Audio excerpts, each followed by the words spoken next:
Hello and welcome to episode 43 of the Crackdown. Today we have a special episode for you. We're going to call this a Crackdown exclusive, and this will be the long-awaited Froggen debate. So this idea kind of spawned in the middle of a Crackdown episode. So when we did the episode with Wonder, we had differing opinions of Bjergsen at different points, but the way that we were able to argue it just like felt unique / productive. And, you know, we talked after that episode and was like, hey, why don't we do this for other things that we have differing opinions on? Because, you know, why the fuck not? I mean, I think it's pretty good content. So Froggen is one of the players that I respected a lot when I was a player up until like pretty much when I retired in season 5. But I think post season 5 we probably have different perceptions of Froggen, how he is as a player, like how valuable he is with his consistency compared to like his lack of potential flexibility, and what he brings to the team. And, you know, famously, Froggen has been one of Thorin's favorite players. He came out with a piece of content this year that had him as one of the best Western players of all time. So I would love to hear. He was like 4th or 3rd or something, wasn't he? I think it was. Yeah, I think he was third on your list. So you obviously value him a lot, and I guess we can just start it on the basic terms of why do you value Froggen so highly as a player? Like what was the thing that stuck out to you and makes you believe that even though he did have that early peak, he still deserves to be up there compared to the likes of other people that were as good as him in the early seasons, like Xpeke, kha'zix, that ended up falling off? Right, well, luckily, most of my main points about Froggen are actually in a piece I wrote about something like 4 or 5 years ago now. It's called Froggen Control. It'll be on .esports because it used to be, I think I technically wrote it when it was Gamers or something, but that website's changed hands a bunch of times. But it'll still be up now. Just type in like Thorin Control Froggen and should be the top link. And basically, that summarizes most of the playing style aspects, because I can start on a bunch of different angles on this. Like, if you want to talk about greatness as a player, obviously you look at things like accomplishments, what did they do, but then a lot of that's contextual. So you basically have to sort of know the history of the player anyway. You can't just look at like a guy. Like, if anyone's tried it in a different sport, it's really hard to know, like, is this guy the guy who has the 5 championship because he was the best player on that team, or was he just on a team with another good player? Like, stuff like that's really hard to figure out. So I would just start with this. I would say, if you want to do an aspect I notice a lot of people like to use for great players is how influential they are. And I actually think that's probably the most underrated part of Froggen's career as a player, actually. Because here's the joke. People don't know, Dom, that they are a fish swimming in water because they've just always lived in water, haven't they? So they think this is just the world to them. So they will all think when I tell you that Froggen was like one of the best ever, like farming mid laners. Like, he understood how to accrue small advantages consistently, almost every single game without giving up risks to die. He could do it on nearly all the champions he wanted to in the meta. He was using champions in the meta that at the time weren't the most popular champions because they were scaling champions. Like, this all just sounds like, yeah, anyone can do that. It's like, no, because he was the one who invented that. Like, no one was doing that before him. You know this, Dom. Back in your day, when you used to play with Scara in the era of Big Fat, I competed against them. These guys used to have their logic, because it was actually the logic of the game back then. Basically, here's the simple way to explain it. League of Legends, before Froggen started playing it, and he already did this for mid lane, but other people did it for other roles. League of Legends at that time, in theory, you could play the game any way you wanted. You could scale, you could go all in, you could snowball, you could just play safe.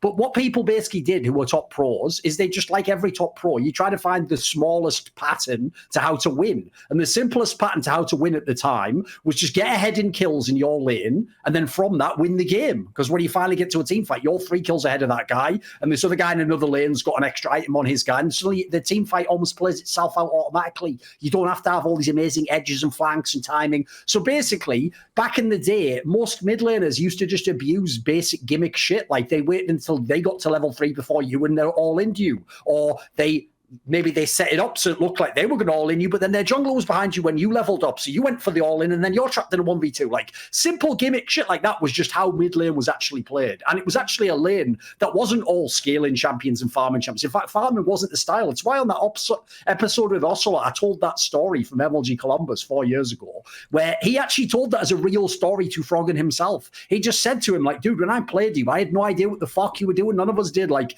we were just pushing the wave with all our minions and try and fight. And you were just stood there perfectly just last hitting them all, just not fighting us ever. And we were like, what is this shit? And if you think about it, right, the impact that has on the game is more. This is where people have lost a lot about Froggen's career. We can get into the later years where I would even admit, I think sometimes he didn't roam enough, he didn't impact the map, and didn't actually have the same conception of the game as later mid laners. But in the early days, it's the other way around. It's actually the other mid laners didn't understand the way the game could be played. Because think about it, in that period of time, if you can gradually accrue leads individually, even in games where your team's slightly losing, but this is back when almost no one affects the map, actually that is the most OP player in the game. That is the only player who every time is basically never losing. And that was like the first 2 or 3 years of Froggen's career, pretty much. Yeah, I definitely agree with the point of him being super influential in playing a different style. When Carlos was on the show, one of the things that he said, and he said it in a funny way that like Froggen would just come here and just do his Q and he did the little animation. But the overall concept that was lost on mid laners at that point was how much damage creeps actually did, and like how important being able to have your minions focus the enemy champion by letting them auto attack you, how OP that actually was, because people just kind of assumed, like, if I'm doing damage to you and you're not doing damage to me, I'm going to win the trade. If you're using your spells on minions and I'm using my spells on you, how can I lose? And the thing that Froggen understood was how valuable minion aggro was in those situations. So he would let the enemy focus on him while he would clear the wave. And then with that time that he would develop, he would go and he would farm Wraiths and Wolves, and I think that was something that he carried throughout his career. So I agree with you in terms of influence, but I guess the thing that I would argue would be, and I haven't seen your complete list. I don't have it in front of me or anything right now. That's fine. But where would you rank other players that had a lot of influence? Because somebody that I would compare to from my role, right, was Diamond Prox, who is somebody who in this time I also competed against. Yes. And his influence on the game was similar in a way where people didn't understand concepts of ways to get ahead the way that he understood them. So counter jungling for him wasn't just a one-man thing. Up until then, people wouldn't counter jungle as much, but just the overall concept of looking at a map state and being like, okay, well, if the enemy ganked bot at this timing, we can assume that he did his top camps before that, like a minute or 2 minutes before that, they're going to respawn, I'm going to counter jungle them, and I'm going to get ahead off that. So the idea of getting a gank off is not always good if your camps are respawning, and it makes you have to think about the balance of making sure that you're collecting all your camps the second that they respawn, and how valuable that is compared to getting a kill on the other side of the map. If you do Dragon, how valuable that is compared to losing camps, because at some point, it doesn't matter how many advantages you've accrued, or even if you have a gold lead. If you're behind 2 or 3 levels, that's going to be more of a significant advantage over the gold lead or kill lead you might have. So, that was one thing that Diamond Prox did. And then the other thing that I credit him for was being able to create a team objective around jungle camps. Up until that point, jungle camps were kind of like fought over by junglers. And, like if there was obvious situations for a mid laner to move, a top laner to move, they would move and help you in those situations, but that was kind of just instinctual, like, hey, this guy's in my jungle, I'm going to go fucking kill him because I'm close to him and I can get a kill. It wasn't necessarily this thought about thing where he was able to actually use his players as pieces to affect the play and create a more dynamic counter jungling situation. So, I mean, one of the most famous times he did this was actually against me in the finals of the IM World Championships, which people forget was the biggest tournament that had ever been played at that time in League of Legends. And in that final, he created a strategy where himself and Edward actually... So I was playing a stronger jungler than him 1v1, and he created a strategy where him and Edward actually 2v1'd jungle for the first 5 minutes of the game, where I just had to play against 2 people, and there was no concept of like, so my support can actually do this? Can my support move and match this? How am I supposed to play if I get flanked by an Alistar from one side? I don't have flash on Shyvana and there's the Lee Sin coming from the other. Like, I got to experience that firsthand, so I definitely respect that. So how would you contextualize somebody like Diamond Prox and their impact on the game compared to later junglers? I assume he's not as high on the list. I can see why you bring up the example, because that's someone who, like, here's the difference is... Because obviously I did that list myself. I included Diamondprox on the list. I think I did 16 or 17 Western players. Like I made it a pretty long list because I wanted to like see who should really be where. And Diamondprox is on the list, but off the top of my head, I'm going to say if there was 17, then he was like 14th or something. I don't think he was super high up. And the main reason why is the only real reason Diamondprox is on that list is because of being influential. It's really the one thing that endures from his player, because obviously he has the problem that like any basketball player in the 1960s has, which is no one really gives a fuck what your numbers are if they watch the tape, and it's like it just looks more primitive, like they're going to just think doesn't look as good. I can't value you with the eye test as being as good as the player now. So basically for me, Diamondprox only endures off that, because the other thing people forget about his career is he wasn't actually at the top for that many years. Realistically, it was about a year. It was about maybe a year and a half, because after that they changed some of the lineups, and then also the team just got way worse, and he stuck around for a couple of years extra, but his actual peak years was probably about a year and a half or so. So the problem is he only really has the really good peak if you just don't judge in isolation, that year and a half, like 2012 to say middle of 2013, and then he has the influence, but that's about all he's got in terms of like historical factors. Like he didn't play with many other teams, he didn't play many more years, he didn't actually like compete at the top level for more than about a year and a half. So for me, Froggen has other areas where he can go beyond that. Like I actually think for longevity he's got to be one of the best players ever, and I'm not talking longevity as in to most recently, you can forget that. I mean like being a competent international player, like he's still one for many years.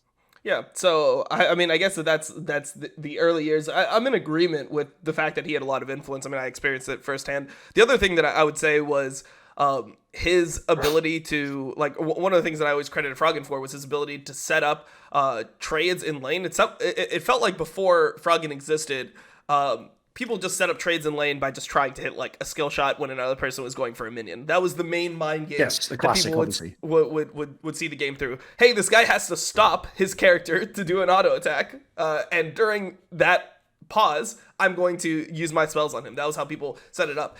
And the thing that was revolutionary about how Froggen set up his trades is he was famous for champions with long-range skill shots, so champions like Lux, champions like Anivia. And I think that a lot of this kind of ties into being an Anivia main. Like, if you look at Froggen's career and you look at the way he plays the game, it all makes comes sense. from that champion, basically, yeah. It makes sense through the lens of Anivia. Yes. Like, the reason why Anivia would focus on wave clear and stuff like that is because think about how Anivia's played post 6. You literally drop your R in the wave, you clear the wave, and then you're trying to farm as much as possible. So he was able to like take those concepts and apply it to a bunch of other champions. So I feel like that's kind of the interesting thing about Frog is you can kind of all relate it to Anivia. Yes. And this concept that I'm about to go into right now is another concept that's mained around Anivia, which is that she has a pretty slow skill shot on the Q, but it has decent range. So what he would do was try to create pockets of vision that you don't have access to. So pink ward either the line brush in the sides of mid, or stand behind the wall and pink that and make sure that wasn't warded. And he would shoot his skill shot from the fog of war into the lane and try to get an advantage trade on you, or shoot the Q and then walk around the corner, drop the wall from Anivia and try to set up trades in that way. And people hadn't really considered the ways that he could manipulate vision or like that type of trading pattern as a mid laner, because it felt like almost cheap in a way. It's like maybe every now and then somebody would catch you from Fog of War, but it wouldn't be something that would be done so consistently. It literally got to the point where it felt like Froggen, every time he cleared a wave, if the Wraiths and the Wolves were down, if he didn't have a camp to farm, that's what he'd be doing, just sitting in the side of the lane, looking for that pocket of vision, trying to find the angle. So I definitely credit him for that. But I would just say that throughout his career, it felt like he never really got past that style. Like, it felt like that was where he ended up kind of like reaching his comfort zone.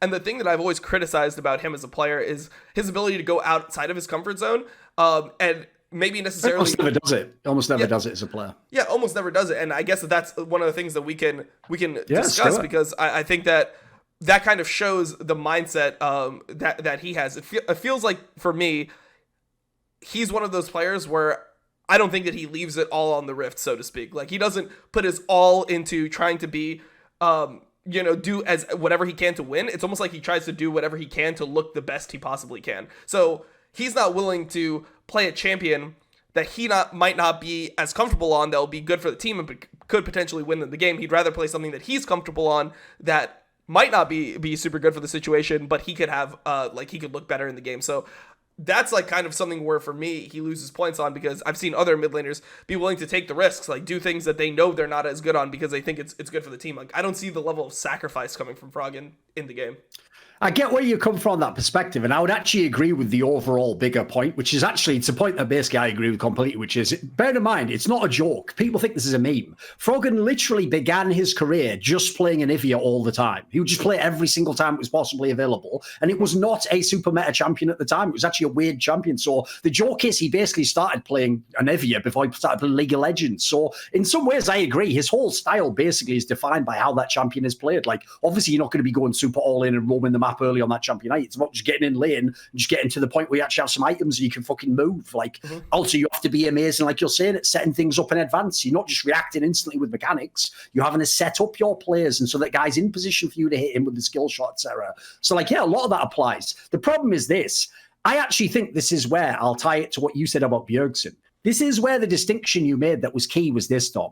It's not like you initially said, I think this guy tried like everything he could to win. No, that is totally wrong. I disagree with that completely. But if you say that he thinks he tried everything, then I can agree with you. Because I do think Bjergsen really did think he was doing everything. Like, for example, things I hated that Bjergsen did, like just play a stupid, like play a set mid lane so that someone else on your team who's definitely not going to 1v9 internationally could carry the game. Like, yeah, I hate shit like that. But I get that in his mind, that was his version of like, right, well, to be a good teammate, I should give up so that he can, he was trying to do that. So I get like, even though I disagree with like the end result of the logic, I can see the pattern that he was trying to run. So along similar lines, this is the problem. I know what you mean by that. Like Froggen didn't leave it all out on the Rift, because what you want is basically something I want. I'll apply this to how I criticize Reckless. I hate the games I've seen Reckless play in his career, which was similar, where it looks like he knows. By the way, accurately, this game's probably lost. Like there's probably like a 10%, 20% chance we can win this game still. So you know what? I could also die a load of times and look stupid and look like I lost the game, or I could just sort of, if a chance presents itself, I'll try and win this game. But if it doesn't, you know what? They already fucked up the rest of the game. I'm just going to do me, and I'm just going to, I'm going to sort of lose well. I'm going to look good while I lose, which I agree is bullshit. But the problem with that is, that's why what I need to know to judge that person is where they got that mindset from. Because the problem I have with the Reckless angle is this. I'll be quite blunt. I think Reckless just looked around his career and correctly realized, look at the players I play with, like Expeke, fucking Soaz, Caps, fucking all the best basically support players my whole career. Like, actually, I don't need to be the guy who's shot call. I don't need to shot call the game. I definitely don't have to be the hard carry all the game. I play AD carry anyway, so why should I even go ham early game? Why not just wait until my time in the game? And if there's a chance to win, I'll win. If we've lost the game, we've lost the game. If anything, his circumstances made it easy to do that route. I actually think, and this is what I'm getting to, my point with Froggen is this.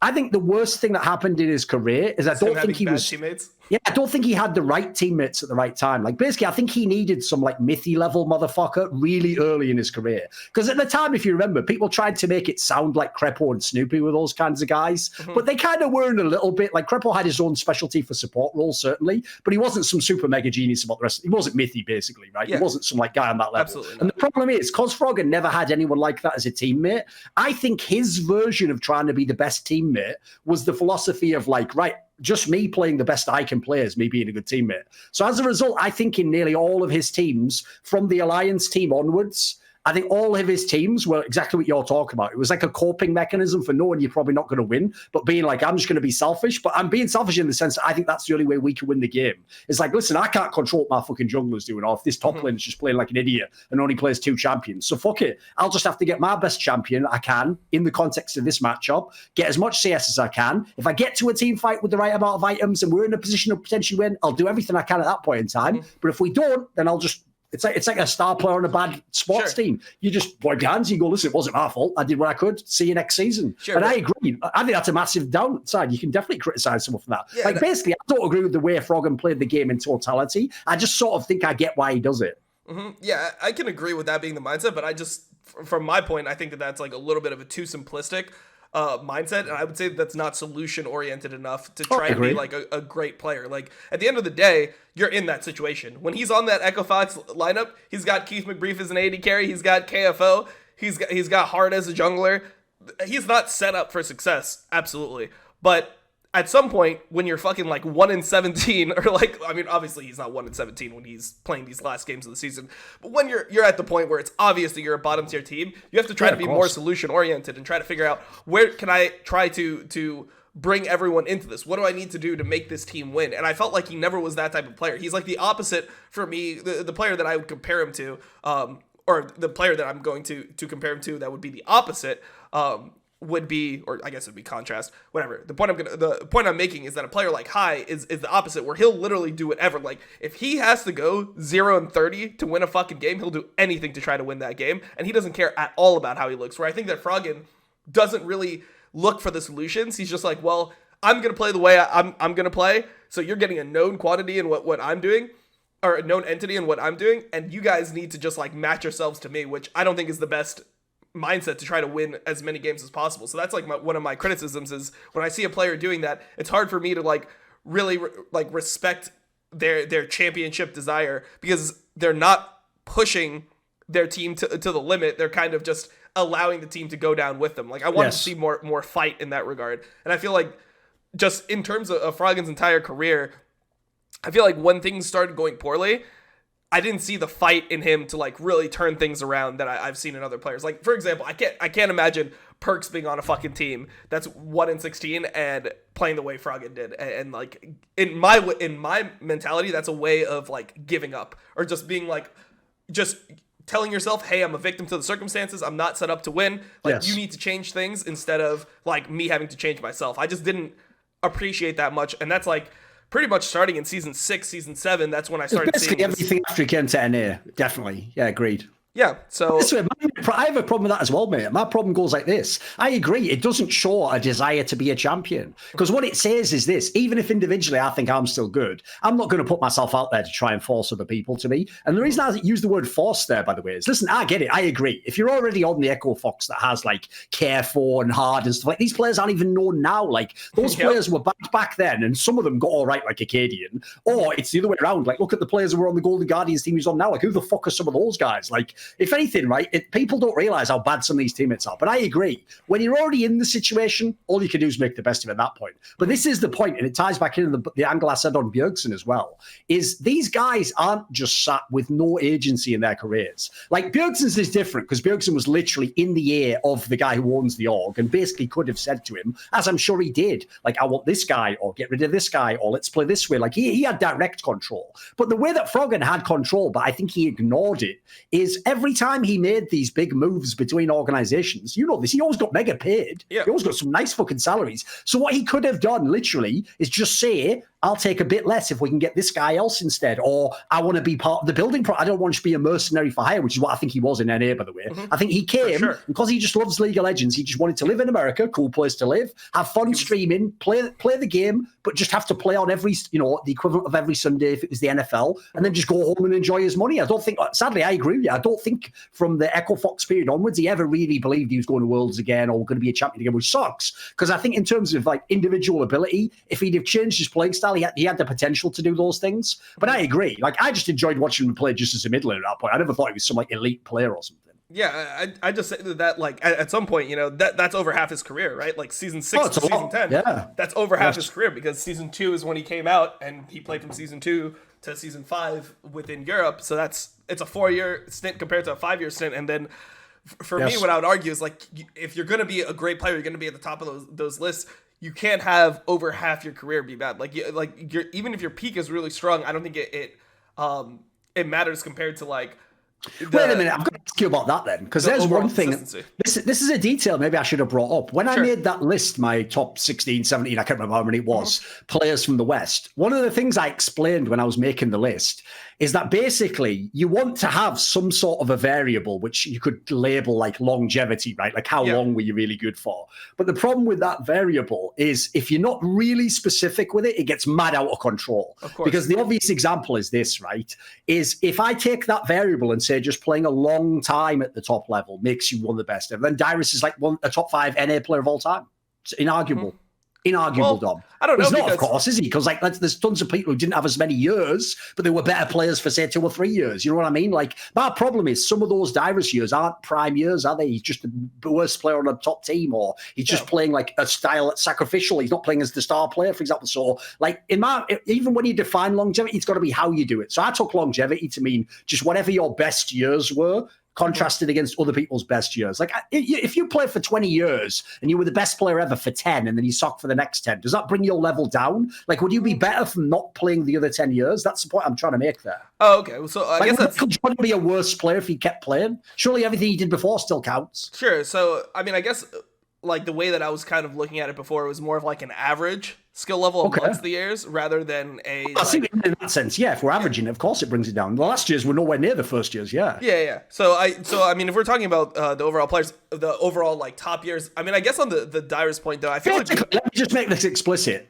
If you're looking at that list I made, the years I'm counting from Froggen are the first like 3 or 4, and my point is people don't know it because they don't know the history of the game. Yeah, guess what? The best years of Reckless aren't that much better than those 4 years, mate. Like, go look at the years. Like, people think that because they're doing the same thing you're doing here. They're thinking they played so long. Well, in their mind, Reckless was always in Fnatic. It's like, Reckless wasn't the best player the whole time. He was just the best in certain season splits. Like, he had his moments where he went up and down. Just he didn't have different levels of teammates, did he? So he stayed around the top level while he had his ups and downs. Yeah. So I would say though that in like Reckless's bad years, he's played better than in Froggen's bad years. Like that's what my argument would essentially be, is that... I mean, their teams are so much worse. It's hard to really compare that one, but... Yeah. I mean, it's consistency level is higher, for sure. Yeah, I'd say it's consistency. One of the most consistent players of all time, let's be real. How do you feel about Froggen in Season 5? Because I feel like that's a time where... That was actually his worst year, in my opinion. Not the years he was on Echo Fox, because the other ones are just bad teams, and he's just the best player on a bad team. Yeah. And also his style of play is somewhat outdated. But I think Season 5 is probably easily the worst year of his career, because that is the year where basically... He has everyone. He has good teammates. He still had a bunch of good players, yeah. He even had Reckless for a split. But how bad that team was almost unbelievable. I don't know if I've ever seen a team that... I know now fans are going to look at the lineup and go, fuck these guys, because they weren't that great for that many years. Yeah. But like at that time, those were some of the best players in the whole of the West. So the idea they would all be terrible and not make play is terrible. And it's not like he was the worst player, nowhere near, but he definitely wasn't good that split. Like that was the split where he just kept playing like Vladimir every game and stuff. It was the most extreme version of his problems I've ever seen as an individual player. Yeah, and I think that was kind of like the same problems that Reckless had at the time. I think that Reckless over time has gotten better at being more... of all time, wasn't it, those two players? Because if you look where they were in their careers, they were the players that taught me that concept of like, it's not just like, you don't just want good players. They also have to like contrast favorably. As in, like the obvious example is this. Like when I just did this interview with Flame recently, the Korean top laner, he made a very shrewd point that a lot of people won't have actually noticed over the last 4 or 5 years, which is if you want to have a Korean top laner just be a perma carry player, he basically has to have like the best bot lane in the world. Like he has to have a bot lane that can just hold safe every single fucking game so that he can always power up in the top lane, right? And his point was, well, look at the people who've had that. It's just praying gorilla, isn't it? It's just Smeb and then Khan. Like that. These people get to look like the absolute best carry top laner because they got the perfect team setup. Yeah. It's like in that setup, right? Adding Froggen and Reckless makes no sense because they're the same type of player at 2 roles.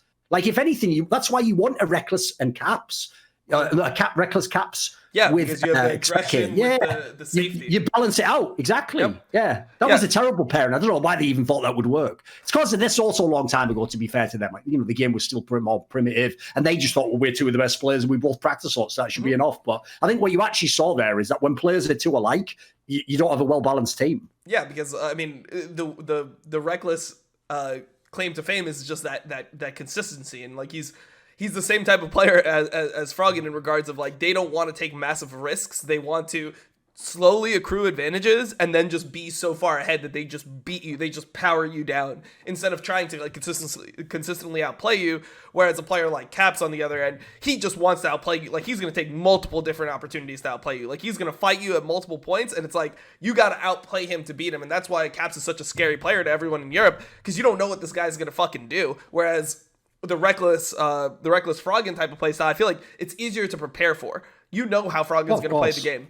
I think that's another thing that could potentially count against him or be By the the way, reason. along the point you were making there, something that even occurs to me, it's just reasonable, is actually Froggen really should have just played AD carry in his career. It would actually be the perfect role for him. Honestly. He don't play AP champions. It's basically his game, isn't it? Just power up for 20 minutes and then win a team fight. Yeah, I mean, I think that his playstyle is definitely more suited towards AD carry. Obviously, he wouldn't have the advantages of the way he wants to fight, because he's almost even more extreme than an AD carry in terms of how he would approach team fights. Like when I think of Froggen, I think of all these ridiculous angles that he would see that no one else would see. So in season 9, we got to see a lot of his like Vel'Koz, Lux. That's when his Anivia was still picked every time it was up.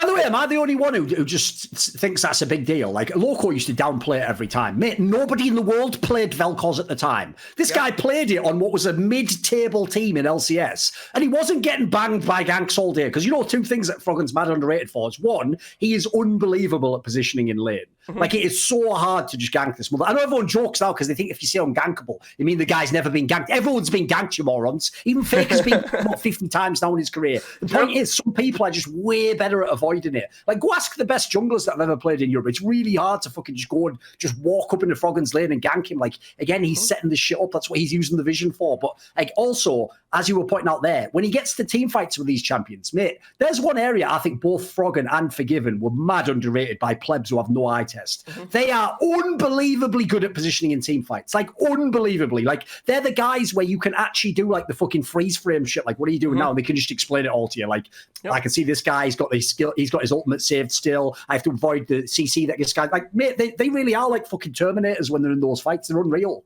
Yeah, and the thing about Froggen that I was getting to, my point was that he does it even in a more extreme example where Forgiven was better like inside the actual scrap of the fight. So like being able to like dodge skill shots and like, make sure that he's consistently autoing while knowing which ability he needs to dodge, which ability he needs to flash, which ability he needs to space. Like he was better about reading team fights in that regard. I would just say that Froggen's overall approach to team fights was just on a level that people didn't understand. So like he would fight from positions. Like a team fight would start and he'd be standing behind a wall like in fucking Africa, and he'd just be standing there and the team fight would start, and there he is just hitting like the edge of the Vel'Koz ult that's hitting everyone at max range. And I think that was something that he definitely deserves credit for. But his understanding of doing damage in team fights has got to be one of the best ever of any mid laner. Yep. It's just a different way of like, for me, it's more actually about the understanding of range. I think that his spacing was one of the best, and not spacing in terms of just like auto spacing and things like that. Spacing in terms of like knowing how big a fucking Vel'Koz ult really is. Because when you play these types of champions, you see it, but being able to like understand in a team fight how you can abuse that edge of the range, I think was really good. The thing is, it's just you can even go and see this though, dude. Like, this is why people get it wrong, right? I agree. You were obviously playing with some pretty bad teams in LCS, so I would never compare those years to like prime EU years. But even so, let's go with the one that people remember, which was last year when he was in Golden Guardians, right? When he was in that team. Like, especially in the spring split, when they were actually like, they were almost like top 4 at the end of the split. Like, they were actually doing pretty well. Like, in that particular split, you can go see it then in season 9. We're talking 7 years after the guy's prime. You go and watch the team fights. If they win them or lose them, he plays correctly in nearly all of them. I guarantee you can go back and look now, mate. There's so few way he misplays them. Now, listen, we could definitely have disagreements on should he even have picked that champion? Should he even play that way at this point in time? Yeah. Those are all valid. But once the game's begun, once the machines started, he usually played it out correctly. Like, I even thought, actually, even the way he laned in the modern day was pretty impressive. Because even though I do think he definitely didn't put enough attention at all into like helping other lanes, like he could have done that a lot more because he was just trying to get little edges for himself. Even so, some of the matchups he was able to play were ridiculous. Like I say with like the Vel'Koz example, like you're not supposed to do anything with a champion like that. Like, it's supposed to just be a bad pick. That became one of his best picks, too. At the time, when everyone else was picking Karthus jungle, they had to ban his Karthus mid lane, for fuck's sake. Yep. Again, this is what people don't know. People make this conflation, which I want to get your take on, actually, where they make the mistake of thinking that because all these criticisms of Froggen are like, doesn't roam, doesn't try to help his teammates. They make it sound like he just sat under his tower farming and that no one could ever attack the guy. Like, he was still playing the lane correctly. Like, he was still playing aggressively in lane. He just wasn't going for kills all the time. That's different. Yeah, his Karthus was an extreme example of that. I think that was probably the champion that he played the most aggressively in season 9. My counterpoint would be that like all these things are a great baseline to have, but the way that you supplement this advantage is by at least being good enough at the other styles that becomes your trump card. So, for example, you've got to keep people honest, I always say. Yeah, you can't just do one thing or that's too obvious that you're going to do that. You just can't plan it. Yeah. So essentially, if you're able to have this advantage, the way that you get people to play into that advantage is you make the champions that are OP in the situation. So in mid lane, you have champions like Aurelia and Akali that are prevalent for the last like 3 years. Aurelia not so much in season 10, but he didn't play that much in season 10 anyway. But like at this time, these are champions where, and Silas came into the meta in season 9 as well. These are champions where if you can play them at a good enough level that the enemy can't just leave them up versus you, and you force them to ban the champions that are OP, like you prove competence on those champions, then I feel like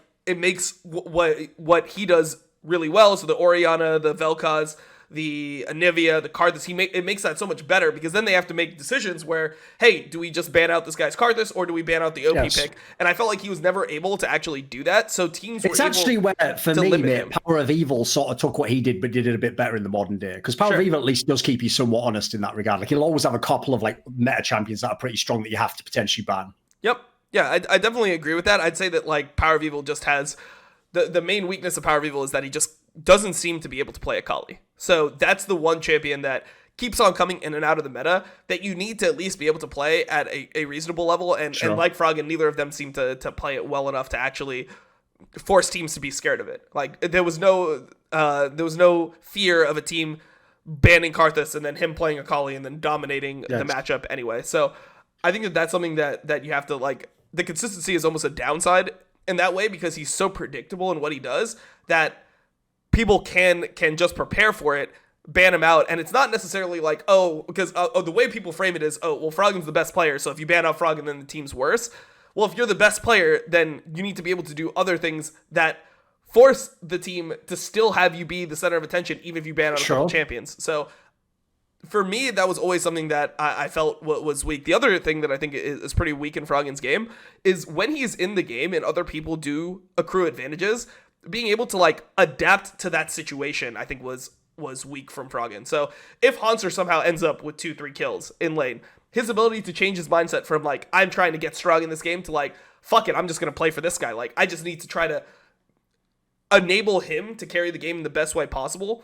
That just wasn't there for me for Froggen in most of his career. It seems like he was the best when he was the star, but when somebody else started taking over the game, it was like he couldn't really adapt. He's like, okay, well, if you're doing well, just keep on doing what you're doing, and I'm going to keep on doing what I'm doing, and then we'll like win because I'll be ahead and you'll be ahead. It wasn't like the synergy in between lanes. Right, there's certain types of players. This kind of goes along with that theory I've been putting out this year about how there's like a difference between a player who's good at the game and who knows how to win the game. Like it's a different conception of how to play the game. Like in a similar sense, I actually think there are some people in games that aren't even that good at the game or even their role, but they're just really skilled players. Like an obvious example for me, I'll give you a classic jungle example, would be the old school player Insec. I don't think this guy was ever actually that good a jungler. Like I don't think if you ever sat him down, he had that great concept. You know what I mean? Like, but he had just insane mechanics, and the sort of players he would go for was so out of pocket that became an advantage in itself. And so as a result, if you had this guy in the game, it's not like having fucking Score or like Dandy or one of these players who's like, they're going to control the game and play smart at all times. But just having this guy in the game, he might just win the game for you. He just might do something fucking mental that doesn't even make sense. And so in that regard, I don't think he was ever a truly great jungler or the best jungler, but he was definitely one of the better players at a certain point in time, just with the way the game actually played. So one area I would agree with you, for example, is if you want to make this distinction, if mid lane had always just remained what it was for the first 2 or 3 years of Froggen's career, which is mainly, it's in theory the strongest role once you get to a team fight, arguably AD carry is, but then again, if the AD carry is the only strong one, you're probably not going to be in that good position when you get to the team fight. So it's the one that you want to be able to scale up to a good team fight. You want to be able to, and potentially lock off the fact that the other team can play through mid. That helps if you have priority all the time. Yeah, eventually it became this role about roaming, what you can do with the rest of your kills. Basically, how do you take your advantage and spread it over the whole map instead of just in your lane? That's the flaw, is if Froggen doesn't know the second half exists, like what else you can do with the role. If the role was just your lane and then you play a team fight, he would still have been one of the best players ever. His problem is the role itself became a different role, essentially. Mid lane became something different. Like as we were saying before, in the early days, mid lane was just a different type of AD carry, essentially. You just do what you want. So that's the main problem for me. Is I think he was a good player, but I don't think as a mid laner he had the conception of how to play the game. Like, for example, you don't even have to go back that far. One of the craziest things to me immediately about someone like Perks when they came in the league was, here's the difference. When Caps came in, he was just going for crazy players like solo queue. Perks already, even though he didn't have like the mindset of the game down, you could already tell. Yeah, you could just tell the way he played. Like I could just see him absorbing like a sponge all the shit from Mithy and Trick and the actual smart players in his team as to how you play the game. So I would agree in that regard. Like to me, I actually think this is something you can compare with sports. It's often the same also in sports. When you have a really great player but they're on a bad team, they all tend to go into this mindset we're describing where you just become too selfish essentially. It's like you yourself buy the hype that like actually all my teammates are shit and I'm the only one who has any chance to win. So eventually you just become too selfish in doing that. So, I mean, I can't say that's a positive. It's obviously a mad negative, isn't it? Yeah, and the question I would ask you is how big is adaptation to you in the game of League of Legends? Because to me, I think that's one of the things that is required for a player to be on that super elite level is the ability to adapt to many different circumstances. And like players like Caps nowadays, Caps on mages is amazing, and then you put him on melees and he's amazing, and you put him on split pushers and he's amazing. Like he can go from the Rise to like the classic mages like Orianna Syndra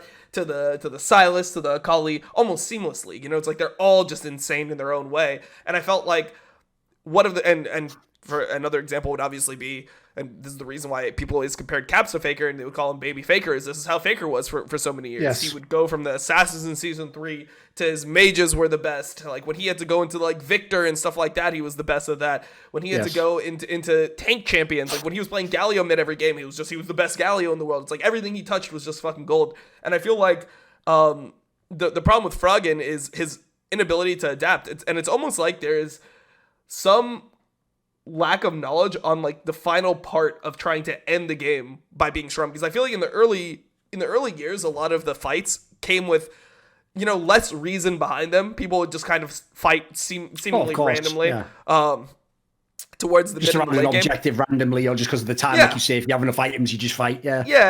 Or like somebody would just see an opportunity, see somebody that they thought they could kill, just go in. There wasn't as much thought between how you're going to set up lanes, like what were lane assignments in the late game.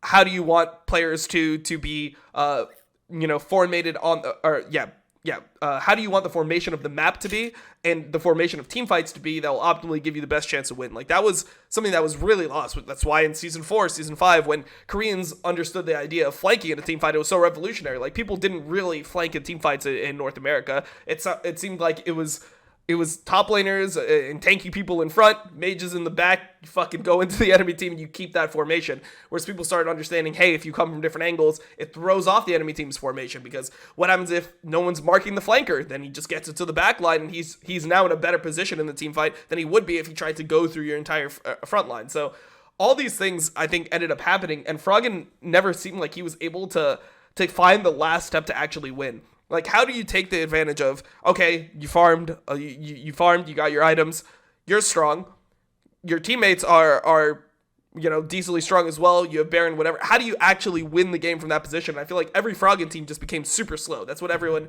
kept on saying. And they did. They all just played the same way, basically, for about 5 years. Yeah, every single team was a Froggen team. And I guess that would be like, why is that? Why is that every team that this guy plays on, doesn't matter what the team is, they just are super risk adverse and they don't actually take the advantages that they can get. And in earlier seasons, it wasn't the same as it is now. It wasn't you win one team fight at 40 minutes, you can just end the game. That's something that Riot purposely put in the game. They made it easier to end because they didn't want these games going to like 70, 80 minutes. Yes. I mean, I fucking played an 80-minute stage game before. When was the last time you saw an 80-minute stage game? Like, that just doesn't fucking happen, because the way that the map is set up, if you win one team fight, you're strong enough to just destroy the Nexus off that one team fight. And I feel like that just really worked against Froggen, because he never was able to find ways to take the advantage and like end the game with it. It was just like, I'm strong, now what? I don't know if you've ever noticed this, because I noticed in League of Legends it's a similar concept, but it's even more pronounced in Dota 2 if you've ever followed that game. Basically, the most OP position, the same thing happened in Counter-Strike actually. Believe it or not, the most valuable player in terms of, if you look at the second and third order effects on like your team, your success, where your career trajectory goes, the most valuable player isn't ever the most skilled player in these games. Like in Counter-Strike it is, in League of Legends, in Dota it's nearly always whoever the fucking captain is.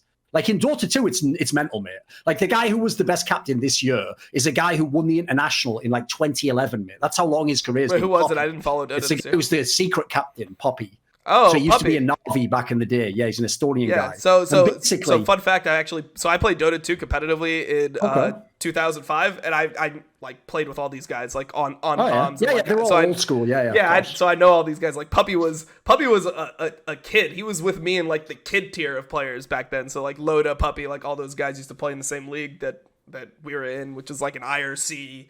Fucking it's just some in-house type thing, yeah. It was called IHCS1. It was an in-house league with just top European and top American players at the time. So these guys are super old school. That's crazy that Puppy is still that basically relevant. So the premise is like this. The reason why in Dota is because the guy who's the captain, first of all, nearly always the captains play supportive roles. It's like support or jungle. Yeah, they're the 5 positions. Yeah. They play those positions because those are the brain positions. So they have all the experience, all the knowledge. They know what to do at every moment. And then the idea is they basically figured out the formula, which turns out actually kind of be true, as brutal as it sounds, which is because these aren't sports like basketball where you spend 25 years mastering the skill set. They're games where you have to be good for 1 or 2 years. If you're not, you can replace a guy with a new guy that's coming in the door. The most replaceable people actually are just really skilled, like carry positions. Yeah, of course. Like it's not that you'll get one as good, but the point is this: it's way better to have a 10 out of 10 captain than it is to have like a 10 out of 10 carry player, but then like a 7 out of 10 captain, or a 10 out of 10 captain and a 7 out of 10 carry player. Like actually, the captain is the better player to have there. Like he'll make more use of the 7 out of 10 player.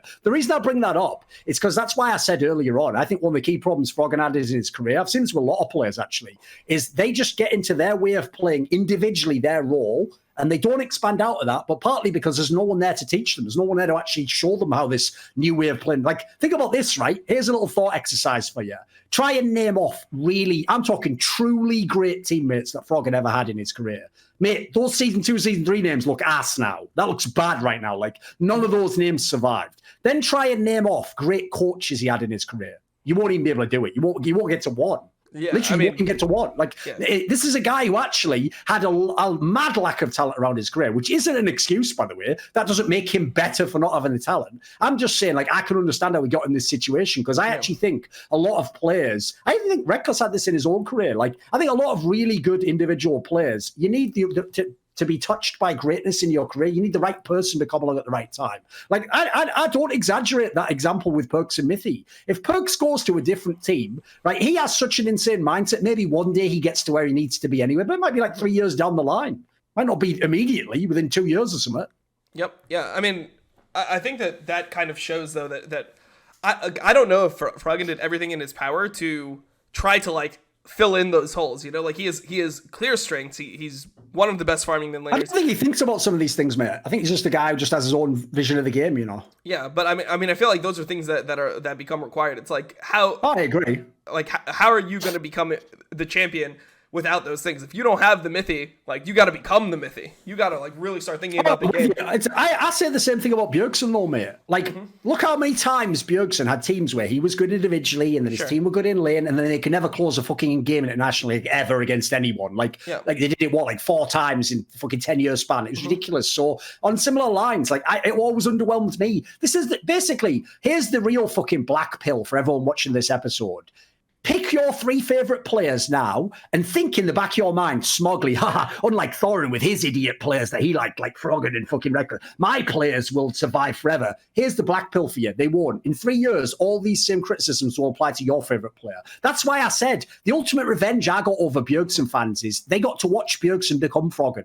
Just become a player who plays mid lane, just tries to only be a mage player, just tries to get slight CS lead, don't look the worst in a loss. Sometimes, if the right moment approaches, you carry the game. If it doesn't, so what? I did the best I could. Like, the real problem is this, is once most pros become good at one style or become the best in one area, they don't expand out. They just stick to, they get into madness. They just follow the same script over and over again their whole careers. That's why I made the point about the captains. Because what the captain can usually do is, first of all, if you notice, they never play like the hard skill position. So they're open to the idea you can play the game differently.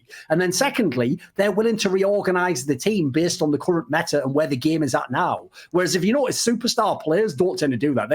They expect you, I get why they do it, to just reorganize the team around them while they just keep doing their shit, you know. And the problem with that is I think a lot of great players wouldn't be in a good position in their career if they got full control over what they did, essentially. Like sometimes you need a smarter guy to tell you to play differently. Because I agree with you, by the way.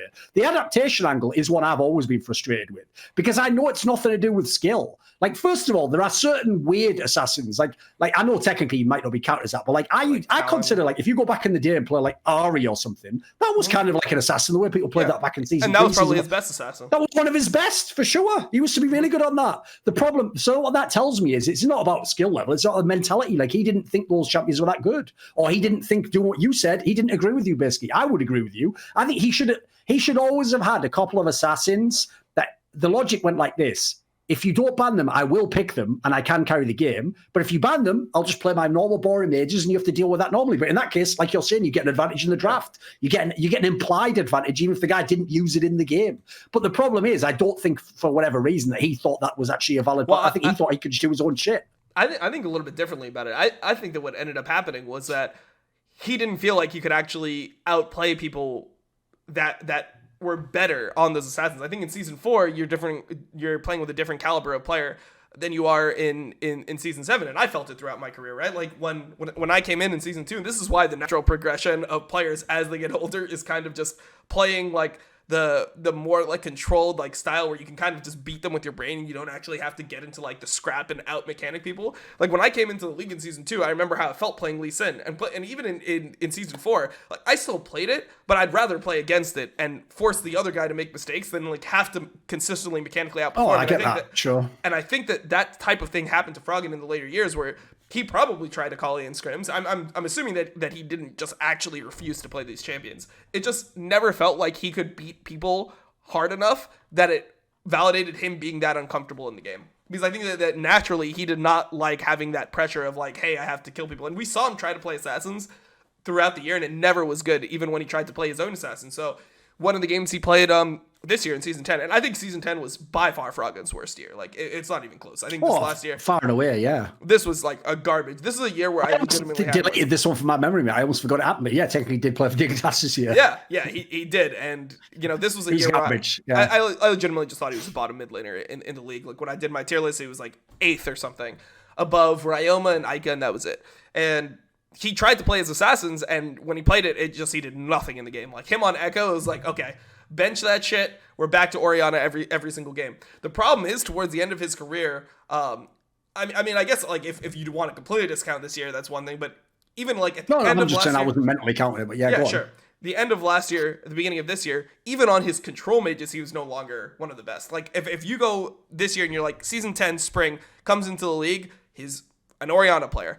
I can name 3 Orianna players that are just better than him in the league. So then if your control mages are no longer the elite tier... Oh, no, your career's done at a point. Yeah, of course. Then you have no value anymore, because when I look at a Froggen Orianna this year and I compare it to a Power of Evil Orianna, a Jensen Orianna, and a Bjergsen Orianna, it's worse than all 3. So you're the 4th best Orianna in the league at max, and you're not even like... And you're not able to have the versatility that the other champions would have. The other players would have on the champions. So going back to the Bjergsen point, this is what I would kind of say within that. Like when you were talking, I was just thinking about this. Was that even though Bjergsen was never able to master the role of being a shot caller within the team or become an in-game leader, like most people thought that he should have became, I feel like from my perspective, it was obvious that Bjergsen put in more effort to try to become that than Froggen did. It felt like Froggen was willing to, like, even though Bjergsen, you can criticize if Bjergsen was able to actually accomplish it, the fact that Froggen didn't even attempt to become that, I think is a worrying sign to me, because it's like you were just it felt like he was too comfortable in a way, and he's not one of the players that, like he started as one of the best. It's not like he continued wanting to be like the best player ever. He didn't have that desire. It was kind of like, hey, I just enjoy playing Pro League of Legends. One of the things I thought that would actually be interesting about this episode, because if people don't know, the reason why I think we did a good job with the Bjergsen one on that Wonder episode as well, is because this is actually how you're supposed to have a real intellectual discussion. It's not actual debate. Like there's not points scored at the end of the round, and we don't go like, right now the fans decide who wins. Like that's the problem actually with modern discussion, is people just get into it like a soap opera. Like, I spot this guy, so everything he says is right, the other guy's wrong. wrong. Because another point I would make, like, to me, it's more interesting if you just explain how you see things and then what your side on it is. So one of the angles I have on that is I would agree with you. Like, I think definitely, that's why I say your distinction was good. I think Bjergsen thinks he did everything he could. Yes. And in some ways, maybe he did, and it just didn't work out. Like, for example, here's the best way to put it. If someone told me Bjergsen is a complete failure as a shot caller and a leader and a staff, I'd be like, well, you're wrong. Because if you actually know where he came from as a person, he made incredible leaps forwards. Of course. And basically who he was as a boy when he joined TSM and who he was as a man at the end is night and day. The problem is, in a vacuum of every great player ever, he didn't do a great job at it. Like, I don't think I actually think it would be almost impossible for someone like that to become like the best in an area they were the weakest at, essentially. Like, it's just very unlikely you'd be the best in the world. But I'll also say this. I think this is also when the time in your career that you played will massively affect who you are as a player.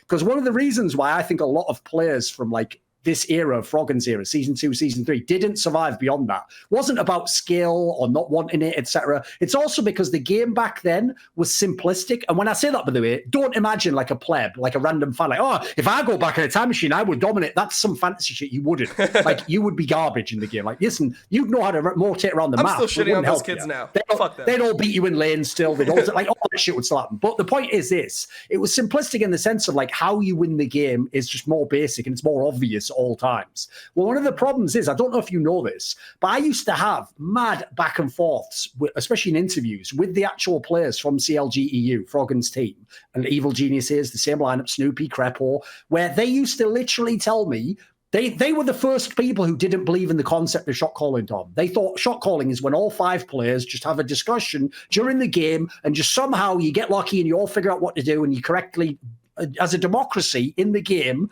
decide what to do and then you win the game off. Yeah, if you can't see that, that's probably the most flawed conception of shot call I've ever heard. Like the basics are there. You want people to contribute their ideas. You don't always want one person to decide, sure. But like they took that to an extreme limit. And so the problem is, I really believe Froggen fought that his whole career. That's why one area I'd agree with you is I don't think he made any attempts to get with the shot callers I'm talking about, mate. I don't think he tried to go and get with a Mithy or a fucking some Soaz or some genius guy like that who can take over some of those elements. I think he genuinely thought it's everyone's job in the team to do it and we all contribute some. And so he was just fine when we were bad teammates, effectively. That's one thing I actually never understood, by the way. I've asked Froggen about this many times. He's never given me a satisfactory answer. Aside from just wanting to keep playing as a pro and enjoying the money, I don't get what he got out of playing in teams like Echo Fox or Golden Guardians. Like, I wouldn't do it personally. I would either go all out to be the best or just be a streamer. Like, it'd be one or the other for me. I'm kind of an all-in person. So that's one area I've always been confused about myself, mate. But I also think part of that, like I say, it's like where his philosophy comes from before. Like, I don't think I'd actually love to know how he actually does think about like the way a team game's supposed to be played. Like what is the role of the support in the game, or how is the jungler supposed to interact with the mid lane? You could probably find some like really startling answers if you ever did a proper interview on that topic.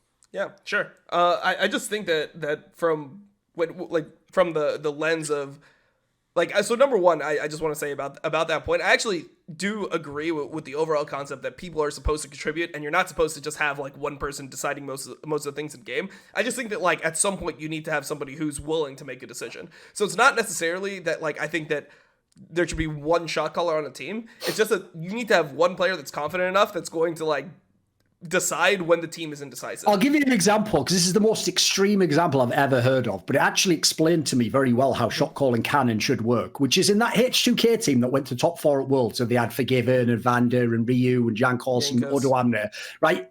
Apparently, one of the shot callers in that team was Ryu. Because even though apparently, if you understand Korean, he apparently is like a really brilliant mind for the game. So obviously, he couldn't do any of that. Like, he's not saying any of that shit in the game. It's just because when the others would all be like, well, we could do this, we could do this, he would just say decisively something to do.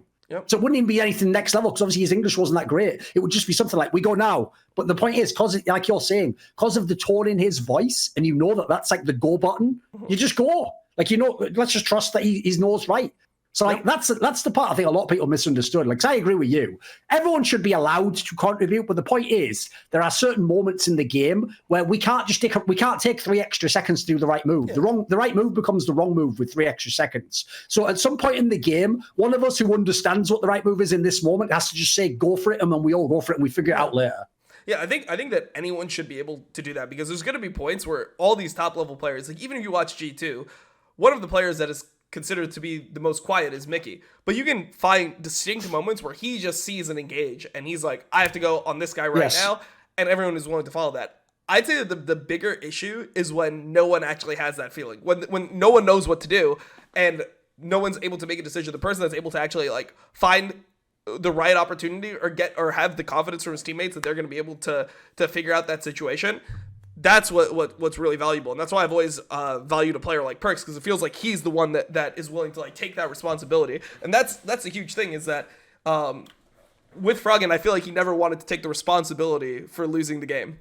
You know, like he would rather win the game or look good losing than try something and lose and take the responsibility of losing. It's almost like that fear of looking bad, I think, really, really hampered his career, which is one of the points that I was trying to get across, is that over like, because of his decisions that he made, like willing to play on bad teams, the way that he played on bad teams, the not willingness to like shot call as much, the unwillingness to play different champions. I feel like all of this comes from the same mindset of not wanting to look bad and be uncomfortable, because that's something that obviously feels horrible. If you make the game losing decision, or you pick a champion and you end up failing in the game, not being able to execute, and you're the reason your team lost, I feel like that's just the part of the blame that affects the most people. And I think there was like an aversion to that from Froggen, where I feel like you really need to be able to take that and stomach that loss if you're going to be an all-time great, and you're going to be able to like push the boundaries. I never felt like in the last 6 years of Froggen's career, I can look at a situation and be like, well, he gave it his all, like at that point. Like it just feels like, damn, these teams slightly are performing worse than you'd expect. Almost every single team he was on did worse than you expect, starting with the Alliance team, right? Maybe the only team that I would say performed better than expected was the Season 9 Golden Guardians team. That was the one team where I feel like, okay, the fact that I think they ended the season top 4 in regular season. When you say that, like worse than you expect, what do you mean with the Alliance one then? They won the split. No, I mean the Alliance won in season 5, or I guess that was Elements. Oh, Elements, yeah. Okay, I see what you mean, though, right? Okay, yeah, that team did worse, of course. Yeah. So season 5 to season 10. I'm not talking about. I didn't bring it up, but there's like a one-line answer right there as to why Froggen's significant, and everyone else in Europe can suck my dick if they don't understand. So you know when you see that wall, Dom, that shows all the championships in Europe. Here's how it goes. It goes Fnatic, G2, G2. Like it's basically, are you in Fnatic or G2? No. Did you win LEC? Yes. Then you are Froggen. That's it. End of story. Like, and again, all I'd say is go look at the teammates who won it with me. Everyone else can suck my dick. Like those players were only good for that 1 year, most of them. Yeah, like, but that's it. That's their whole career after that. I think that goes back to like the complementing, the playstyle complementing theory. I feel like players like Shook. I think Shook is actually the best jungler Froggen could ever play with. Oh, great. Because he's the type of guy that's going to force action regardless. Like, he's going to run it down or force action, and you have to follow him up. So that makes Froggen have to play aggressive at times that he normally wouldn't. So the fact that he was in that team, even though no one's going to look at Shook and be like, oh, he's an all-time great jungler. He was a strong player at that time mechanically, though, for sure. He was a strong player at that time mechanically, and I think his mindset complemented that team really well. Also, I think that there was certain players who played really well that split that are just underrated, like Tabs, for example, because Tabs, he was a good player for sure. I think Tabs is super underrated in terms of his entire career. I mean, this guy came in as a Fizz one trick, role swapped to AD carry, became one of the best AD carries in the league, was super consistent, and then the fact that he was on that Origin team that was absolutely abysmal, that went like 0 and however many fucking losses they had. Just the fact that he was on that team just devalued his career, where people are like, Tabs is always garbage. So he's a player that I always felt weird about. But yeah, I just wanted to make that point about season 4, because I do think that even though that team didn't have like theoretically super strong players, there's none of those players that you would put in the EU LCS or LEC Hall of Fame besides for potentially Froggen, right? There's none of those players that would even be in the conversation. Exactly. I think that they actually were good players for Froggen to play around. I think that's a team that was set up for Froggen to win in a way. And also, I think wasn't Nif on that team? Who was the support? Oh, Nif was a quality player for sure. Yeah. So I feel like Nif kind of was that brain role in the team that they needed. He was somebody who played with a lot of different teams, had a decent mindset about the game. People always said that he had a decent mind for shot calling. He's been a coach ever since, I think. And I think that was the time where he had the pieces around him to actually win. He had the brains from somewhere. He had the aggression from somewhere. And that was able to like allow Froggen to be the beast he really was. Also, he was just better compared to the rest of the league back then compared to recent years. Like even in season 5, it was different, right? Like players like Fabivin came in, and Fabivin's first year, he was insane. Fabivin was like super good in season 5 and remained good for a while as well. So Yeah, I The mean, weird thing, if you notice, about the European League, I'll probably do a video on this at some point, like the lineage of the great mid laners, is that it actually overvalued, in a positive sense, the original greats, like the ones when the LCS began and you had the LXH, Expeke, Froggen, Trinity, of players. Like, basically, the real reason why they got to be like super legends in this game is because when the next generation of mid laners came along, which at the time was like Nuke Dog, Bjergsen, Salfi, fucking, I don't know, Pharrell and Lord, all these fuckers that were in the mid lane, like, they basically just, instead of actually getting replaced by these guys, they just fed on those guys and they got like a double era, basically, each of them, didn't they? So, like, expecting Froggen and actually should all in a normal world have fallen off a year or two before, but they sort of stole those guys' legacy because it wasn't really, like you're saying, until Feathervim, Power of Evil, like who else would be the other one? Perks, obviously. That's like the real next gen that are the truly great players that come along. Yeah. So, and that was more like, instead of season 3, season 4, this is more like season 5, season 6. Yes. So that, I guess that would be the distinction there. But yeah, I mean, essentially the point I was making originally was, since season 5, it felt like every team that he was on underperformed. Like, starting with that Elements team, everyone expected, hey, this team is going to be like one of the top teams for sure, right? They were the best team at the end of summer of season 4, and now they're replacing. Look, graded, Yeah, now they're replacing Tabs with Reckless, who was the only player that people probably thought was better than Tabs at that point. Yes. Tabs had really high value. Yep. So you create that new team, and then it ends up being horrible, and then they even tried to, I think they even got like Crepo into that team randomly, like right halfway through the split. Yeah, and they tried a bunch of things and it could just never work out. And then since then, like season 6, I think Echo Fox, had some hype coming in. People thought that this team would be decent. Keith is now considered like trash, right? Like everyone just looks. He was half decent back then, though, for sure. People were excited to see him play his first full split. Yeah. The only times that he had been seen before was the Team Liquid lineup that I was in, where he went 5-1 in the games that we played, and then he had like a brief stint with TSM where he replaced Wild Turtle because of motivation issues, and then Wild Turtle replaced him like a couple weeks later. So people were decently hyped on him. So that team definitely underperformed. No one thought that team was going like 1-17 or whatever the fuck ended up happening with that team. And then, season 8, he ends up getting contract screwed by Echo Fox, theoretically. Has to play in Origin, comes back season 9. And I guess season 9 would be the only time since season 4 where I felt like the team performed better. By the way, I will say, though, he did go on that fucking Origin lineup in EU Masters in 2018. Yeah, he's fucking. By the way, everyone that you all love now, Larson, fucking Nemesis, all those boys were there taking it just like everyone else. And he did smurf that tournament. Although, to be fair, they were obviously ERL players at the time. So it's not like they were LEC players. Yeah, sure. And that's an example of what I said before. It's like, it's obviously not a skill issue, is it? It's a mentality. Like, Forgiven actually wasn't even that good in that tournament, I didn't think. Actually, he was kind of a bit whack, but whatever. Yeah, I think, was that right when he came back from the army, or was that right before he left to the army? I don't remember what time. I think that's when he just come back after, I believe. Interesting. Yeah, I'm not sure on that one. Yeah, that was that was an interesting tournament, but it's so hard that's why it's always so hard to judge these E-Masters players, because when you go back and look at their careers, like a lot of these players ended up struggling in EU Masters, and then they get into LEC.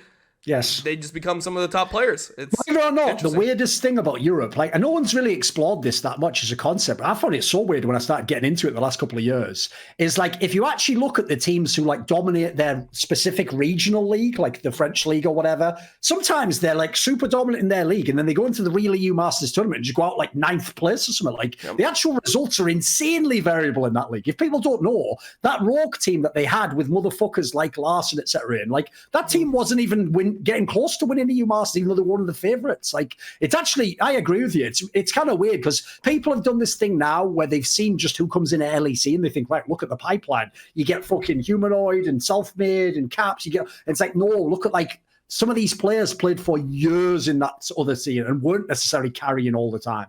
Yeah, I would say like almost never do the favorites actually end up winning. I mean, the teams, what's so weird to me is the teams that win their regional league do worse than the second teams in their own regional league. Tons of times, yeah. It's not that the regional league like champions are, some of the regions are just better than we expect. It's that the second place team will end up like the team with leader that ended up winning in like 2019.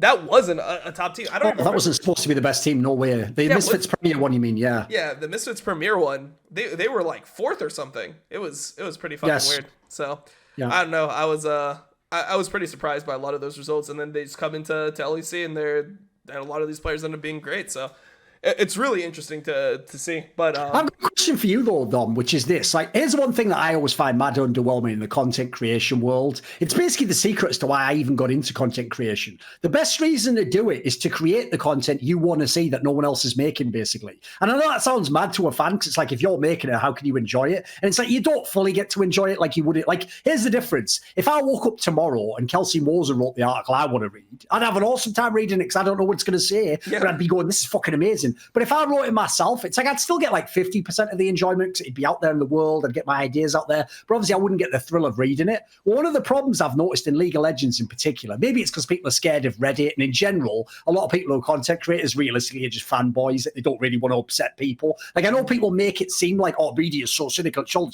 clickbait and stuff. It's like, there's actually not that much of that in esports, if we're being fair. Especially not in content creators. Like, most content creators make content about the people they love. They don't criticize. So as a result, one thing I've always found really underwhelming, I've challenged Loco to this so many times, he never did it, is I just told him this. I told him, listen, mate, if it's so easy, just go get me a couple of odds and just show me what you don't like. Show me where Froggen should have roamed, where he didn't understand that he had an advantage in a matchup that he could have taken to another lane, or there was an opening to go and get a kill in the job. I just said, just make a VOD. I said, if you do a good job with it, it'll be mad popular. Like, people think about how, like, it'd be like when you did your fucking like Cut the Western shit. People didn't have to agree. Just the premise was cool. It wasn't like, wow, someone's going to criticize Reckless and then Reddit mods and stuff. Like, just the premise would get people in the door. But sadly, almost no one's ever done that. And to me, that's whack. Like, you know, it's not about being a fan or not being a fan. Like, why was no one in the entire time Froggen's been in NA at least done something like that? Like, tried to explore this topic, like tried to look at him. Like, because the problem I have is this: I don't like to go based on what players say, in the sense that, like, for every player that says something I like, I can find a player that says something I don't like. Like, they're kind of hit and miss players. Like, they're like everyone; they just have opinions and they like people and they don't like people. But like, if you ever talk to pro players behind the scenes, mate, for all that everyone likes to battle me on shows about Froggen, dude, it's like trying to get blood out of a stone, trying to get an actual pro to criticize Froggen. None of them will do it. None of them. Yeah, I mean, I think I think the main thing that comes in is just the amount of sheer work that is. You know, going to watch, like, so I would probably start in season 7, late season 7, into 2019, like, to be able to pay attention to, like, old VODs where you're not invested in the result, like, you know what the result is, and just being able to, like, watch every single lane state. And then it's also really hard to do it from the objective camera. It'd be so much easier with the replay, where I could actually look like from his perspective or whatever. Yeah, so I could look from his perspective and be like, okay, so this is like what he did with the wave, and what was his idea. Like, you could literally go through and you could go every single wave by wave. Froggen clears this wave. Does he have prio? Yes, okay. Does he have prio? No, okay. So you categorize that first, and then it's like the second thing you do is, does he have prio? Yes. What does he do with his prio? It's like farm a camp, put down a ward, roam to a lane, recall for tempo. Like, there'd be all the different things that he could do with the priority at that point as well. So you could actually do a lot of fucking work with that. But that's why there's so many, like, whack analysts in the scene, is how many people actually are willing to do that work. And a lot of people don't even want to do that as an analyst. No, of course not. To be an analyst and be successful, like, the ones that end up being the best are the people that are willing to build out these spreadsheets, and they find it really interesting to compile all that data and be able to present it, and at the end be able to make a point. And I think that there's too much bias within the analyst. So, like, for example, if I were to do this, I wouldn't necessarily have to, like, the best way to go in would not be, I'm looking to see Froggen fuck up. It's just like, you just want to analyze Froggen's play and then see what the results tell you, instead of going in being like, all right, I'm looking at 10 games, and then at the end you decide, like, oh, maybe there was actually less of this mistake but more of a different type. You try and be reasonable with it, of course. You try to surprise yourself with like the own I did when I made the list that we've referred to already. I didn't sit down and go, right, well, obviously I'd want Froggen to be third and Reckless has to be blood. No, what I did is I actually sat down before, decided all the criteria, how I would apply it, then I applied it to all the players. So there was ones I didn't know where they didn't end up. Like, actually, like, for example, if you think just in your mind before you quantify it, I'd obviously put Diamondprox super high in my mind because I remember how sick he was. But when I actually thought about all the categories, I had to be like, actually, he could barely make this list. This is unreasonable. Like we can talk all you like about influence, but, like, look at the career that someone like Mithy has had compared to Diamondprox. He played way longer, and, like, in all different regions and everything. Like, there's actually an unfair category. So I agree. You should definitely do it in a way where it's like you're not going in trying to just confirm your own bias. Yeah, you have to avoid that if possible. Yeah, I mean, and the easiest way to do it is by actually charting the stats so that you can go back and be like, actually, he had prio on like every wave, and he did do something on the map with it. He wasn't just farming his rates. Like here, he put down a ward. Here, he roamed, and he attempted it. But then like you have to go even deeper, where not only are you able to like track what he did, you're able to read the map state and then see which of the things that seemingly would be positive he did that were actually incorrect. So it's like here he went to put a ward, but he should have done this instead based on like the map state. So there's so much in-depth stuff to go into there. That honestly, dude, I just wish I had a fucking analyst to compile some of this stuff for me, because I don't necessarily want to do all the man hours and then also stream and try to create content and do shows, and like I'm trying to fucking move right now. Someone, mate. Like I actually did it myself a couple of years ago, but then I only did it for like 6 months because it was when I had some like really big sponsorships, so it just justified it. Basically, just getting someone to do like the pre-work, like you're talking about now, where you would like do the actual analysis and you'd take what they did and make the content of it. But like you could probably make some awesome shit about that, because like I'm saying, mate, I love it when people in the scene actually make content like that I'm interested in. Like I would love it if someone made a video tomorrow. Again, I'm purposely picking a sexy storyline and not one I agree with. Like why Perks is overrated as the GOAT or something, and then they'd have all different angles. Maybe they'd explain how play with this player helped him, or look at the coaches that he had, or look who they put around. Like I love it when people actually go all in on an idea though, and like do it comprehensively. That's what it's the shit. It just takes work, man, and I feel like right now the scene is about trying to like make a quick buck on everything. For sure. Like, it's just like when you compare it to other things you could do with that, like instead of writing this really in-depth piece that might take 30 hours, and it's the same thing that happened to me with Cut the Western Ship. Like I thought Cut the Western Ship was a great idea. I could have run for so many more episodes. Yeah. Oh yeah, I only did it for like 6, and then it's also like, damn, I'm literally just burning people in the sea, like hardcore. It's like I'm just taking a bridge and just destroying it every single time I do one of those, which is like... I'm fully aware that that's one of the reasons I will also always be relevant in this scene. It's because I'm just someone who will say things other people won't. It's not that no one thinks them. There's tons of people who think the same criticism or joke, but they just won't dare say it. So they'll always be a necessity for someone like me in the scene. Yeah. I mean... It's true, isn't it? I mean, like that joke I made about Bjergsen with the fucking bikini or whatever. Listen, we all remember it. It's all true. What happened? Man. It's just no one else would fucking say it out loud, did they? But it was funny. It was good though. Yeah. No. Well, we take those. I mean, I think that's the reason why we're doing these shows. Like, I think the biggest distinction people don't realize is, even though this analytical content ended up being successful for me, people don't understand that when I started it, I thought I was killing my channel. Like, I thought that I was... Yeah, because you just think of all the negatives, right? Yeah. Well, I mean, when I started doing live views, I was getting 1K viewers, and I was averaging 5K playing the game. So I was literally getting 20% of my normal viewership. And then I'm doing a bunch of stuff that I didn't even know the audience was there for. Like, when you normally look at concepts and people approach things as streamers or content creators, they look for like what the biggest pond is they can be in, and then how much of the market share they can actually absorb. So essentially you're just looking to find the biggest pond possible and try to get the biggest percentage of that market, or to see like, hey, let's say I can get like 5% of any of the League of Legends markets. Which ones do I want to do? And most people look at it, they'll be like, yeah, I'll just be a solo queue streamer because that's the biggest one. And if I can capture a certain percentage, then that's my consistency.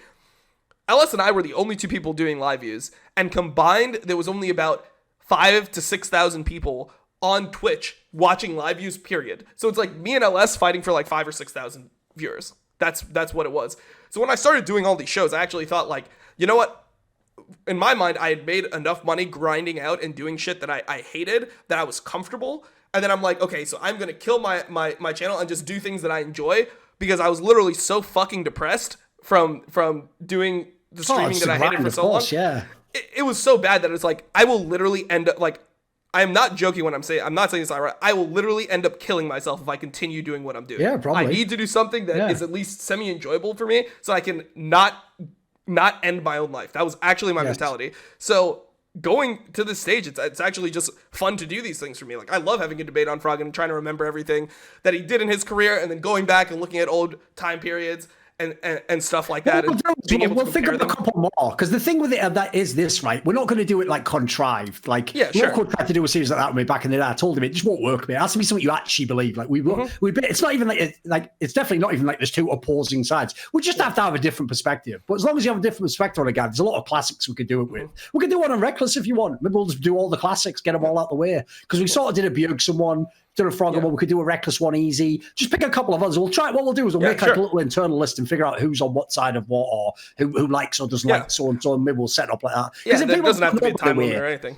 even though we've memed it, because it's just a fun angle, I didn't really quit listen Loco because he fucking went on about Froggen. Like, that, it goes without saying. Like, I'm fully willing to talk about these people forever on shows. So I do like 20% of the time anyway. The real reason why is if you look at the timing of that one, like, dude, it was like, I think we were like 2 hours in already in this fucking idiot. If people don't know, Loco's way of doing that was just petulance on his part because he was sick of taking a million L's to the face. Because that was an episode where it was like he hadn't bothered fucking researching any of the ERLs, so he didn't know anything about any of the players coming into LEC. So it was just me and Giotto basically on his channel just fucking providing content for him. So I was just so sick of it. And he was taking so many L's that episode. He just, out of spite, was just sort of like trying to bring up Froggen to like fuck with me, which is the equivalent of me just saying, like, in an argument, like, well, I don't care what you think. And you just going, well, maybe that's why your mum left when you were a kid. It's like, well, that's reasonable, isn't it? Like, at that point in time, it's not like I'm the one going mad about the mum. You're the one just being a cunt, aren't you? Like, yeah. So I mean, that misunderstood that whole topic. I'll talk forever about Reckless Forgive and all those fuckers, of course. Yeah, sure. I'm down to do it. And we don't have to, like, I'm not looking for a time limit on any of these. I literally just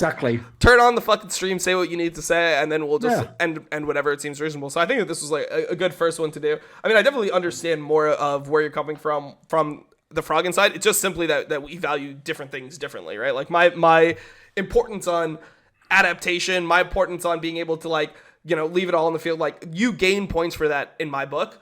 And I think that for you, like, you value just like the peak performance as like the defining factor, and you value things like influence on the game more than I do. So, I mean, I definitely understand where you're coming from. I just have different ideas. Like, I would just say that's one massive thing I think people massively underestimate about Froggen. I totally agree with you, by the way. I think his style became very predictable. But I tell you what, considering everyone in the game knew what he was going to do with that champion, and in theory at what times, they couldn't fucking stop him half the time, mate. He was still very good at it. He was very good at executing what he wanted to do. You can disagree with how effective it is. Like, maybe it doesn't win you the game. Maybe you just end up getting 30 CS up and you just have a chance in a team fight. But his actual execution was very high level. I don't think there's that many Western players have been as good at knowing what they wanted to do at all times in the game. Like, there's another thing. I agree with you. I think sometimes you should go outside your comfort zone, and definitely if you can risk winning the game from doing it. But actually, in terms of like how many great players, you'll know this from talking to them. There are some really amazing players that if you paused them at the right moment of the game, they'd be lost. They don't know what they're doing now. They're just hoping that it just presents itself, or that the other player on the team does something and they follow up, you know? Like, that's one area where I agree. His problem is this. Froggen could have done his style, but he would have had to either control his rosters like he did in the Alliance team and pick the right players to be around him, like that example, or he needed someone to do it for him. Because if he was only going to play his style of play, he wouldn't have he doesn't have the overview to see where the other people aren't doing what he needs them to do. Yeah.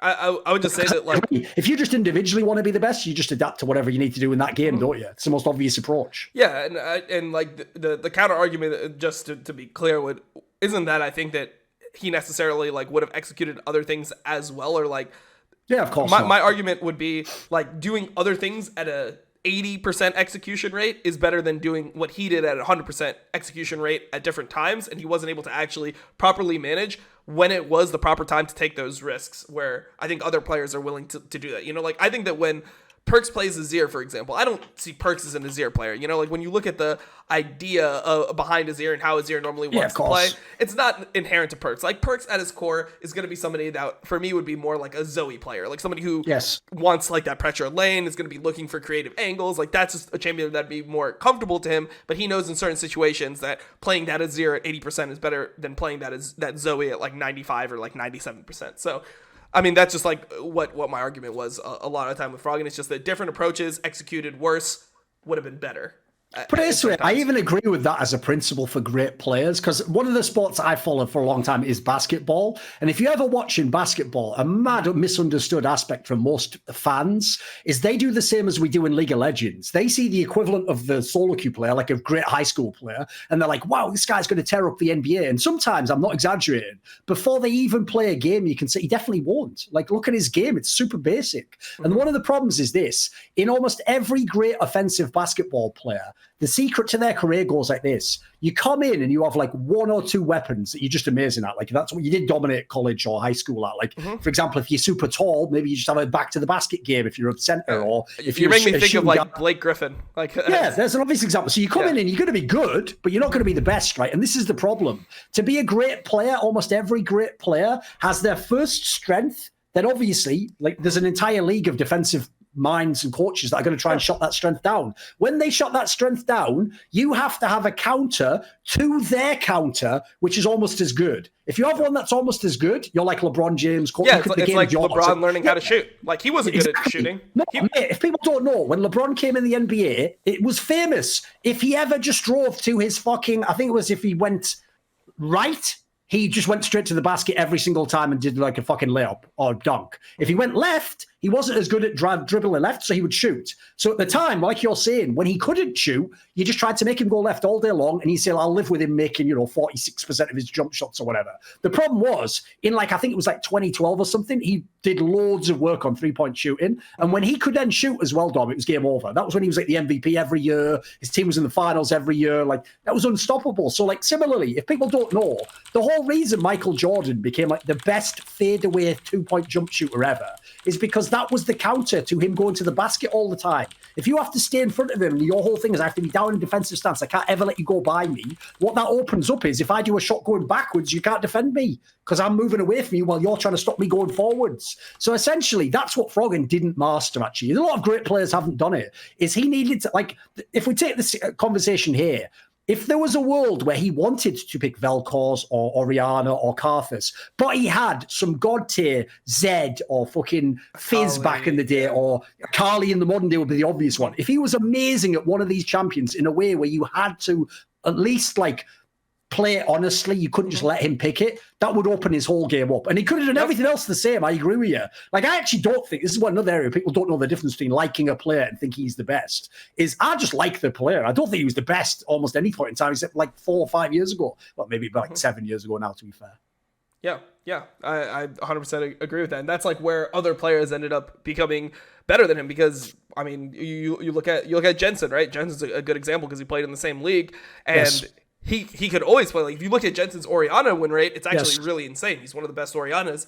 Technically, based off that, his Azir is actually really good as well. But the fact that he could actually work in that, at least in LCS, he was a little bit late on it, admittedly, but the fact that he could work in those other champions just allowed him to have the full range of picks, When you watch him play now, you can go to the Kali, you can go to the Zillion, you can go to the Syndra, you can play Azir, you can play Oriana, you can play everything, and that's what makes him like a scary player and one of the best mid laners in our league right now. So yeah, I mean, I think it was good. I think it was productive. I definitely understand where you're coming from more with Froggen, and like I said, we'll discuss privately different topics that we could do these on and continue, having some discussions on these topics. Maybe a fan one, like maybe we pick out 3 and we let the fans pick the one they want to do, or your subs can pick out some shit if you want, some angle like that. Could be fun. I'm 100% down for that. Yeah, let's figure out other players to talk about. All right, thanks for being here, Thorin. It was a good time. All right, peace, man. Yeah.